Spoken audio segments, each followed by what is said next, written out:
Conservation and preservation laboratory of the Asiatic society of Mumbai.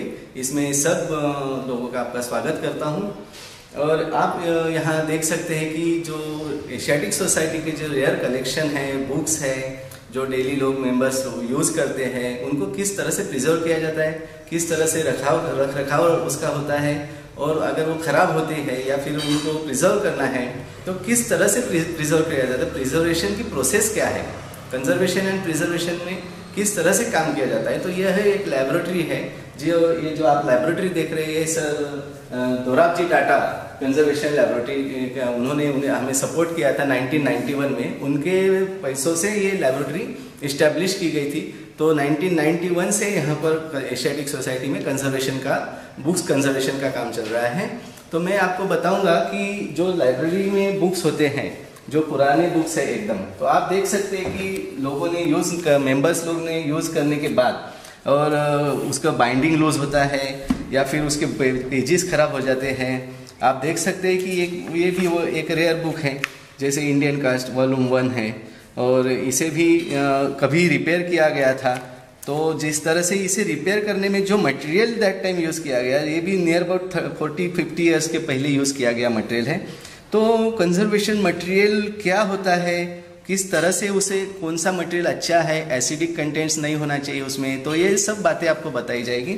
मगर आप देख सकते हैं कि 40 साल पहले जो काम किया था और आज हम काम कर रहे हैं एशियाटिक लैबोरेटरी में, तो उसे हम आपको समझाते हैं कि जो ये बुक्स होते हैं इन्हें तो पहले सबसे पहली बात है कि लाइब्रेरी कलेक्शन जो डे टू डे क्लीनिंग है, डे टू डे संभालना है उसे, वाटर से मीन्स बारिश की वजह से कहीं लीकेज हो गया तो वहाँ कुछ खराब हो जाते हैं, कहीं वाइट एंड टर्माइट्स उसे अफेक्ट कर देते हैं, या फिर डेली क्लीनिंग नहीं होते हैं, या फिर कहीं रख रखाव देखभाल अच्छी नहीं हो सकती, तो उसे क्या हो जाता है। तो मैं आपको पहला एक बुक दिखाऊंगा कि लाइब्रेरी में जो भी है मटेरियल, उसके लिए तो ये प्रिवेंटिव कंजर्वेशन जो है कि चूहों से उसे बचाना चाहिए, फायर से उसे बचाना चाहिए, डस्ट क्लीनिंग होने चाहिए, विंडोज़ वगैरह, डोर्स वगैरह, वहाँ पर सबको बाहर से जो भी इंसेक्ट्स आएंगे या फिर चूहा आएगा उसे सबको कंट्रोल करने के बाद भी,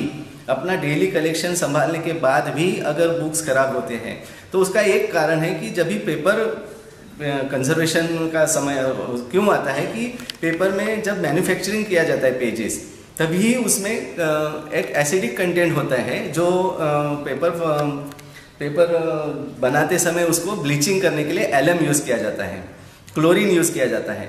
तो उसके थोड़े कंटेंट्स उसमें रहते हैं, वो आगे चल के 50 साल के बाद, 100 साल के बाद उसका जो हवा के साथ संपर्क आता है, तो हवा में ऑक्सीजन है और इधर एलम है, तो एलम और ऑक्सीजन मिलके H2SO4 means acidic contents pages में बढ़ जाते हैं। तो मैं आपको दिखाऊंगा कि किस तरह से पेजेस येलोइश होते हैं। और अगर ये देखिए कि ये येलोइश पेजेस इतने येलोइश नहीं है, मगर धीरे धीरे आगे चल के अगर आप प्रिजर्व नहीं करेंगे, इसे क्लीन नहीं करेंगे और ऐसे ही रखी रहेगी, तो this is the last step. इसके बाद इसे प्रिजर्व करना भी मुश्किल है, इसे खाली आप संभाल किस तरह से सकते हैं ये देखना है। तो ये कंडीशन ना आए इसके पहले ही अपने प्रिजर्व करना चाहिए। तो मैं आपको बताता हूँ कि ये एक बात हो गई कि एसिडिक कंटेंट। दूसरी बात ये है कि जैसे कि मैंने anti termite treatment means termites से अफेक्टेड होते हैं, तो टर्माइट से अफेक्ट कैसे होता है बुक्स देख सकते हैं। ये टर्माइट अफेक्टेड बुक्स है, जैसे कि ये इस साइड से ज़मीन पर रखा होगा कहीं, तो इसे ज़्यादा दिन मीन्स 2-3 महीने या 6 महीने 1 साल तक इसी तरह से कंडीशन में रहने की वजह से, जैसे ज़मीन से जो भी कुछ ह्यूमिड मीन्स वाटर का थोड़ा सा कंटेंट्स बढ़ता है, जैसे बारिश में कुछ बढ़ता है, तो वहाँ पर टर्माइट्स आ जाते हैं। और टर्माइट्स का ये है कि ये जो कार्डबोर्ड है, ये कार्डबोर्ड उनके लिए बहुत अच्छा खाना है, तो ये उनको ज़्यादा अट्रैक्ट करते हैं। तो इसका कार्डबोर्ड पूरा उन्होंने खा लिया एंड टर्माइट्स ने, मगर उसी समय हमें इसका पता चला तो हमने उसे ले लिए हैं। तो इस स्टेज में क्या करना है, आप देख सकते हैं कि इसकी कंडीशन बहुत ये है, ख़राब हो चुकी है। और ये देख सकते हैं कौन से साल के हैं, देखिए printed June 1804। Maratha war in 1803 इस तरह का टाइटल है। और देख सकते हैं कि जो टर्माइट्स ने इसे डैमेज किया है, फंगस ग्रोथ उसे डैमेज कर रहे हैं। तो ये कंडीशन में क्या करना चाहिए, ये बहुत सारे लोगों की समस्या होती है। बहुत सारे लाइब्रेरीज में है, बहुत सारे प्राइवेट कलेक्शन के लोगों के पास ऐसी समस्या निर्माण होती है, क्योंकि बुक्स को हमेशा नहीं देखा जाता है। हमेशा एक कबर्ड में रख दी जाती है, दीवार के बाजू में कबर्ड रख दिया जाता है, और जब भी काम होता है तब अपन वो बुक निकालने के लिए जाते हैं। तो इस तरह से क्या कर सकते हैं, तो ये बुक्स को पहले जैसे हमें मिला तो हमने इसे फ्यूमिगेशन में रखने के लिए आइए हम आपको दिखाते हैं फ्यूमिगेशन चेम्बर।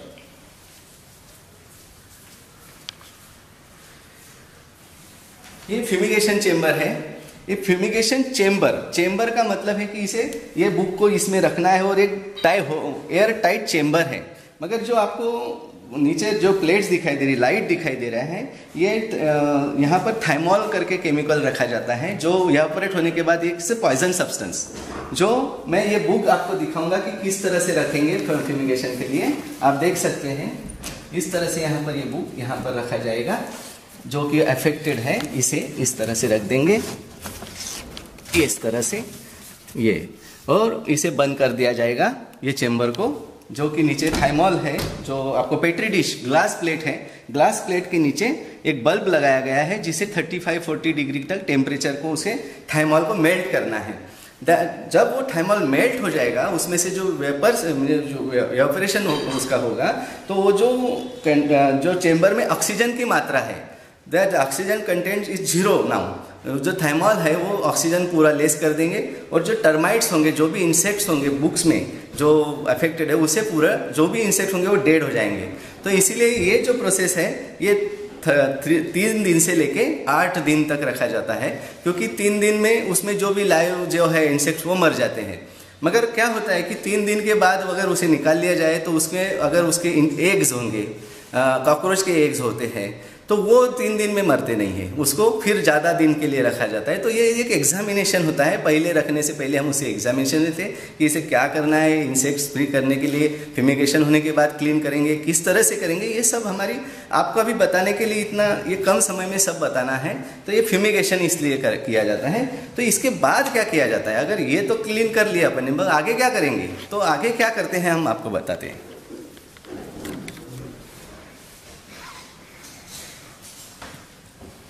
जैसे मैं उसी तरह से बताऊंगा कि बहुत सारे घर पे बुक्स में रखने के बाद कहाँ का फंगस ग्रोथ डेवलप हो जाती है, कहाँ का इस तरह से दीवार में लगे हुए कवर्ड में रखे ये बुक्स को इस तरह से एक तरह से फंगस ग्रोथ अफेक्ट कर देती है। तो इस बुक को भी फ्यूमिगेशन के लिए रखा जाता है, इसे भी वैक्यूम क्लीन किया जाता है, सॉफ्ट टिश्यू पेपर से हम साफ करते हैं। उसके बाद आप देख सकते हैं कि जैसे कि हमारे पास बारिश में खराब हुआ बुक आया था, तो उसके तो कवर खराब हो गया था, मगर हमने उसे अच्छे से क्लीन किया है और इसे हमने संभाल कर बाद में और रखने के लिए फंगस वगैरह क्लीन करने के बाद इसे अच्छा किया है, देख सकते हैं आप इस तरह से। तो यहाँ भी फंगस ग्रोथ थी, मगर अभी ये बाइंडिंग के लिए जाएगा बुक, तो बाइंडिंग करते समय कवर ही किया जाएगा। तो मैंने ये कहा कि टर्माइट्स के लिए ये जो खाद्य होता है बहुत ये नहीं होना चाहिए, इसे कंजर्वेशन मटेरियल में इसे नहीं यूज़ किया जाता है। तो इसकी जगह क्या यूज़ किया जाता है, तो व्हाइट बोर्ड जो कार्डबोर्ड है, और ये एसिड फ्री कार्डबोर्ड है, इसमें कोई भी एसिड कंटेंट नहीं है, इसे टर्माइट जल्दी इफेक्ट नहीं करते हैं। और ये एक स्पेशल क्वालिटी जो जर्मनी से मंगाया जाता है, वो हम लोग बाइंडिंग के लिए यूज़ करते हैं। और इसी तरह से अलग अलग मटेरियल है, जो सभी मटेरियल एकदम से आपको बताना मुमकिन नहीं है, मगर जो अभी बातचीत में आएगा वो हम आपको बताते रहेंगे। तो आइए हम आपको आफ्टर फ्यूमिगेशन क्या किया जाता है। तो जैसे आफ्टर फ्यूमिगेशन, जैसे ये बुक है, इसे फ्यूमिगेट करने के बाद हम देखते हैं कि ये बुक क्या कंडीशन के है। 1908 का ये बुक का नाम है flora of the presidency of Bombay. आप देख सकते हैं ये भी बुक बहुत पुराना है, 1908 का है।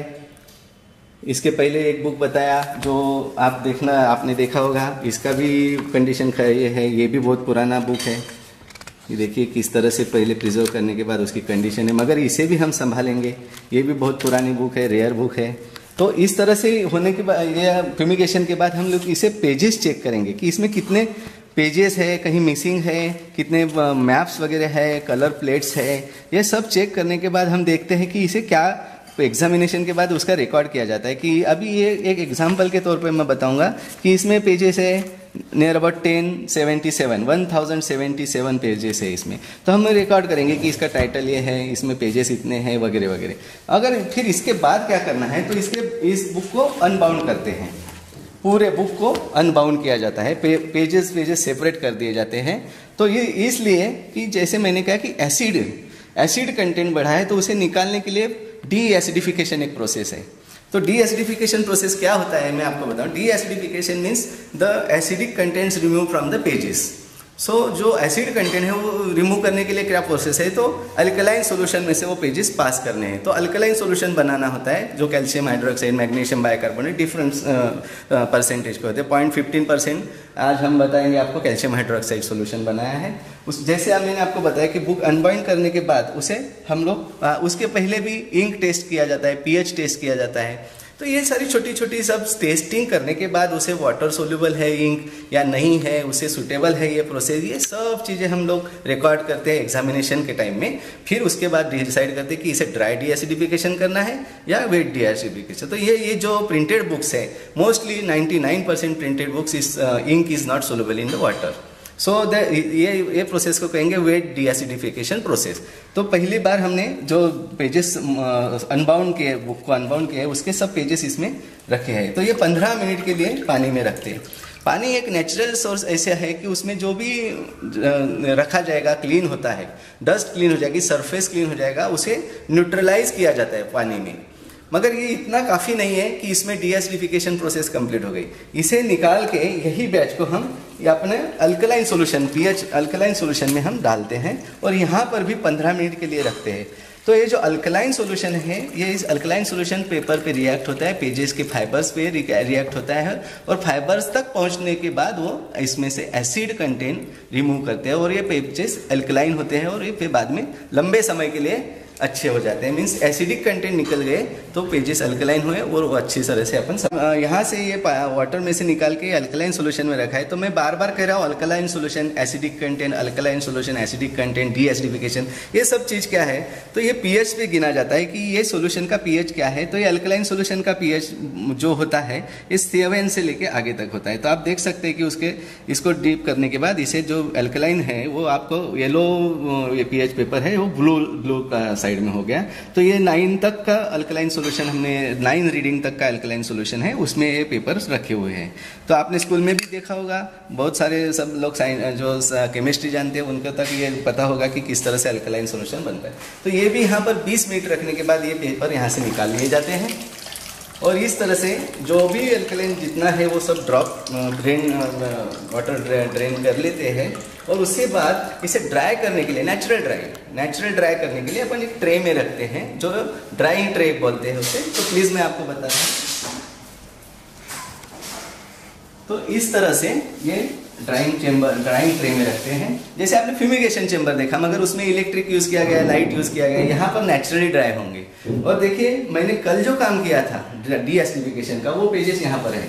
आफ्टर डी एसिडिफिकेशन आप देख सकते हैं कि वो जो पेपर थे उसे अपन फोल्ड नहीं कर सकते थे पहले, अभी आप इसे पूरा फोल्ड कर सकते हैं। क्योंकि क्या हुआ कि एसिड कंटेंट निकल गए, उसके जो पेपर फाइबर्स थे वो उसे थोड़ा स्ट्रेंथ हो गया। और अभी इसे आगे क्या करना है, डी एसिडिफिकेशन हो गया, फ्यूमिगेशन हो गया, क्लीनिंग हो गया, अभी आगे क्या करना है, व्हाट इज द कंजर्वेशन। सो मैंने आपको बताया कि preventive conservation and curative conservation. Preventive में अपन डे टू डे देखभाल करते हैं, क्या करना है, संभालना है, डस्ट से क्लीन कर रखना है, वाटर सीपेज से संभाल के रखना है, बाइंडिंग ठीक करना है, यहाँ तक ठीक है। मगर ये स्टेज तो एक very special stage, curative conservation का ये डी एसिडिफिकेशन का एक प्रोसेस था जो मैंने आपको दिखाया। अभी इसके बाद भी ऐसे बुक आते हैं कि उसके पेजेस के टुकड़े हुए होते हैं। समझे मेरे पास आपने देखा 1077 पेजेस का बुक है, मगर वो सभी पेज टूटे भी नहीं है और सभी पेज पूरे भी नहीं है, मगर उनको तो जोड़ना है, उनको बुक फॉर्म में लाना है, रीडर तक उसे पहुंचाना है। तो इसके पहले हम लोग उसे डिजिटाइज तो कर लेते हैं, मगर digitise it's one solution of the conservation. मगर ओरिजिनल चीज़ अपने को रखना है, ओरिजिनल रेफरेंस किसी को देना है, या फिर किसी को ओरिजिनल बुक पढ़ने के बाद जो आनंद मिलता है वो डिजिटाइजेशन में नहीं मिलता है। या फिर एक अलग किस्म की आनंद होता है कि अपन एक रेयर बुक पढ़ रहे हैं, अपने हाथ में एक रेयर बुक है।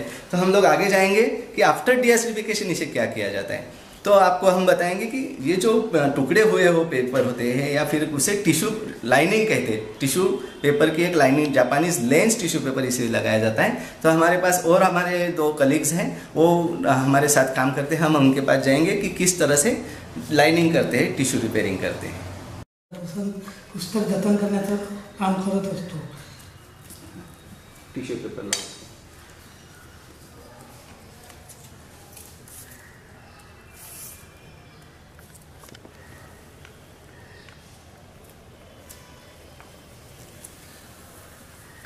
बस थोडक्यात वाढवू, म्हणजे जास्त वेळ होतो का, राहू द्या थोडंसं।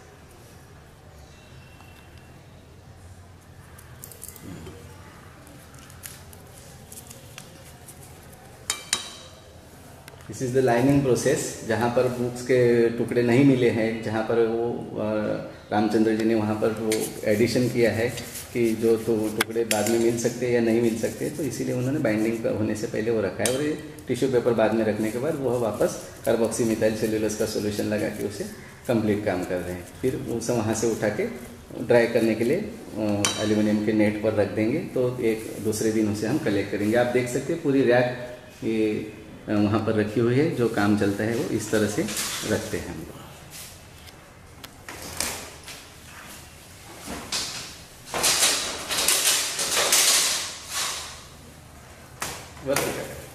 जाधव, मी टिश्यू हे सगळं काम करतोय, नेहमीचं माझं हे काम आहे डागडुजी करणे। अभी आप सबको बताया गया कि जो टिश्यू जहाँ पर डीएसिडिफिकेशन होने के बाद ड्राई किया गया पेपर है, वो उसी तरह से शरद जी यहाँ पर काम कर रहे हैं टिश्यू रिपेयरिंग का। लाइनिंग उसे कहा जाता है। तो किस तरह से लाइनिंग करते हैं, किस तरह से टिश्यू पेपर उसके ऊपर लगाया जाता है, तो आपको 1 बाय 1 स्टेज पे आपको हम बताते हैं कि जिस तरह से डीएसिडिफिकेशन को करके रखे हैं, वो पेपर हमने सब यहाँ पर अरेंज कर लिए हैं, और उसे सेक्शन बाइंडिंग करना है, section tissue repairing section lining करना है। इसीलिए हमने उसे नंबर से एक सेक्शन के सेक्शन यहाँ करके रखे हैं। तो अभी शरद जी उठाएंगे कि देखिए कौन सा पेपर अभी लेना है। वहाँ से आप देख सकते हैं उन्होंने लेंस टिश्यू पेपर वहाँ पर रखा है, और वो एक कार्बोक्सी मिथाइल सेल्यूलोज का पेस्ट हमने बनाया, जो स्पेशल वेरी स्पेशल पेस्ट बनाया जाता है। ये सब काम हम मॉर्निंग में कर लेते हैं कि रिपेयरिंग क्या करना है, किस तरह से करना है। और देख सकते हैं कि डीएसिडिफिकेशन किया हुआ पेस्ट वो उन्होंने रखा है, और कार्बोक्सी मिथाइल सेल्यूलोज का पेस्ट वो उसे कर रहे हैं। और जैसे कि आफ्टर बाइंडिंग बुक पूरा खुलना चाहिए, उसके लिए हम सेंटर में एक स्पेशल एसिड फ्री पेपर, उसे छोटा सी पट्टी उसमें वहां रखेंगे, और दूसरा पेपर जो समझो सीरियल के हिसाब से जो आने वाला है उसे शरद जी ने लिया है। अभी वो उसे कनेक्ट करेंगे कि वो यहाँ पर अगर 3 नंबर है तो आगे 9 नंबर आएगा। इस हिसाब से उन्होंने बीच में स्पेस रख के लाइनिंग किया है। अभी वो नेक्स्ट टिश्यू पेपर उठाएंगे जो जापानीज लेंस टिश्यू पेपर है, उसे वो दूसरी तरफ से वहां पर रखेंगे। इस तरह से पूरा उनका टिश्यू रिपेयरिंग बोलते हैं, या फिर लाइनिंग कहेंगे, या फिर इसे एक क्यूरेटिव कंजर्वेशन की पेजेस को कंजर्वेशन करने की प्रोसेस है, और वो ड्राई करने के लिए वहां रख देंगे।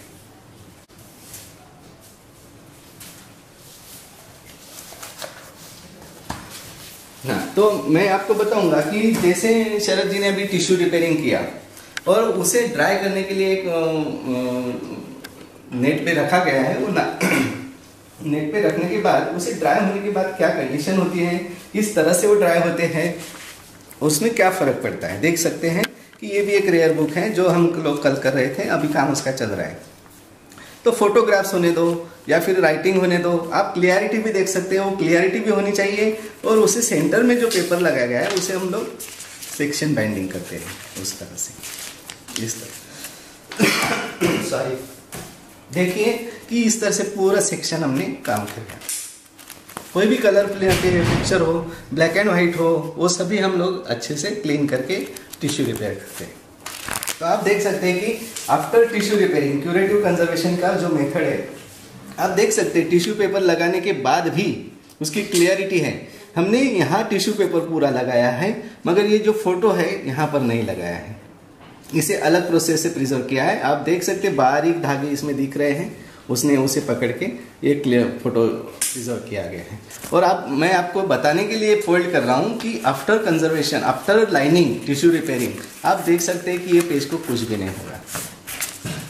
देखिए कोई भी टुकड़ा नहीं होगा। और ये अगले संभाल के रखेंगे तो ये जो लेंस टिश्यू पेपर इसके ऊपर लगाया गया है, ये जापानीज लेंस टिश्यू पेपर है, ये किस तरह से बना है मैं आपको बताता हूँ कि इसकी क्या गारंटी है और किस तरह से कितने लंबे समय के लिए चलेगा।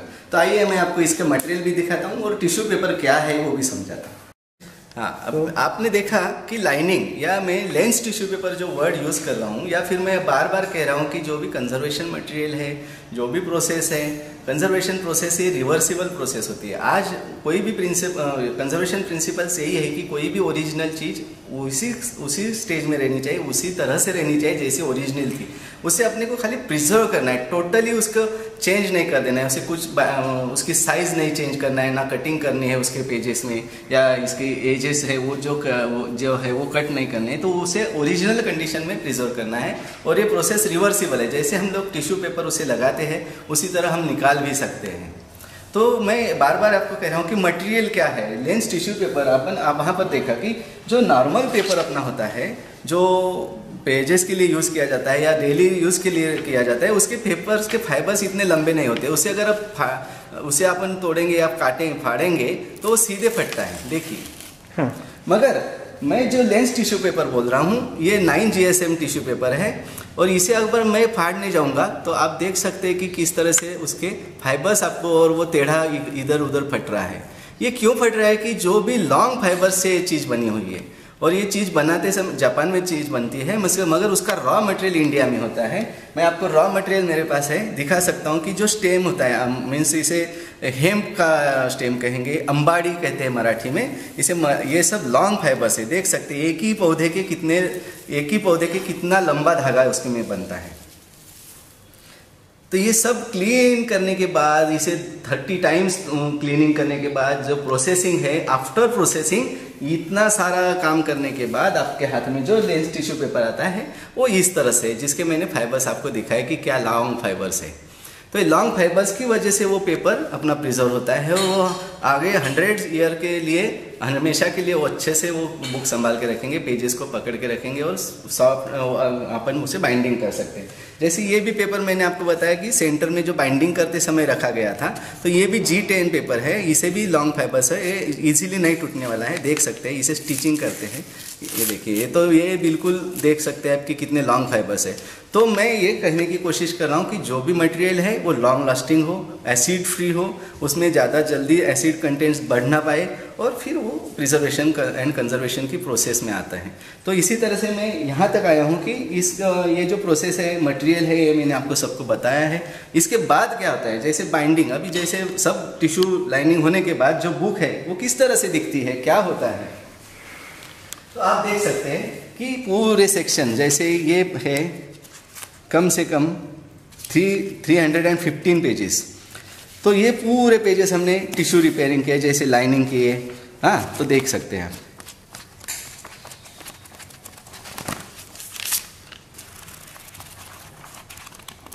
इसके बाद हम ही इसे स्टिचिंग करते हैं, हमारे यहाँ पर ही बाइंडिंग किया जाता है, हमारे लैब में बाइंडिंग किया जाता है। मगर जैसे ये जो लाइनिंग की प्रोसेस है, ये हमें इसे ड्राई सीजन होना चाहिए होता है। तो जो बारिश का सीजन होता है, वो बारिश के सीजन में हम लोग इसे 3 या 4 महीने तक बाइंडिंग करते हैं, मगर बाकी के 8 महीने हमें लाइनिंग करके हम संभाल के, ये जैसे आप देख रहे हैं कि हम लोग इसे सब संभाल के 6, 7, 8 महीने में जो भी कुछ काम होता है वो संभाल के रखते हैं, और बाकी के बारिश के 4 महीने उसमें हम लोग इसे बाइंडिंग करते हैं। तो हमारे एशियाटिक में हमारे ही बाइंडिंग एकदम स्पेशलिटी बाइंडिंग हम लोग करते हैं, कि जैसे ये भी बुक हमने प्रिजर्व किया है। और मैं और एक बात आप सबको बताना चाहता हूँ, मैं सबसे रिक्वेस्ट भी करूँगा कि एशियाटिक सोसाइटी प्रिजर्व करने के लिए, कंजर्वेशन एंड प्रिजर्वेशन करने के लिए अडॉप्ट बुक स्कीम, जैसे कि हमें पैसों की मदद है, पैसे नहीं आएंगे तो हम प्रिजर्व नहीं कर पाएंगे, तो इसलिए हम लोग फंड्स खड़ा करने के लिए, फंड्स आने के लिए हम लोग उसे प्रिजर्व करते हैं।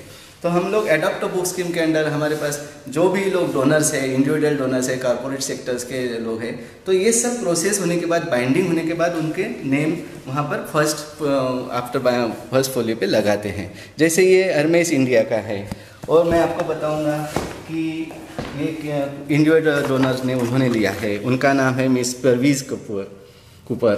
तो ये ऐसे बहुत सारे लोगों की वजह से हमें पैसे मिलते हैं, और उनका नाम और उनके नाम से एडॉप्ट बुक स्कीम का लेबल वहाँ पर लगाया जाता है। तो इसी तरह से फंड मिलेंगे तो अपना काम आगे चलता है।